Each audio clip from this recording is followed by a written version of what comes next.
ఇంత వరద, ఇంత ఘోర విపత్తు వస్తుందని ఎవరూ ఊహించలేదు.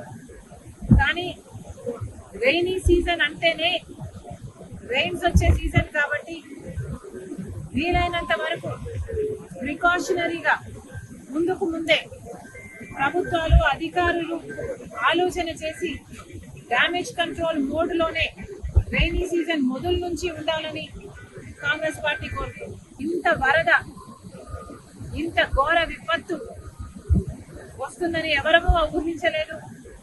కానీ రైనీ సీజన్ అంటేనే రెయిన్స్ వచ్చే సీజన్ కాబట్టి వీలైనంత వరకు ప్రికాషనరీగా ముందుకు ముందే ప్రభుత్వాలు, అధికారులు ఆలోచన చేసి డ్యామేజ్ కంట్రోల్ మోడ్లోనే రైనీ సీజన్ మొదలు నుంచి ఉండాలని కాంగ్రెస్ పార్టీ కోరుతుంది.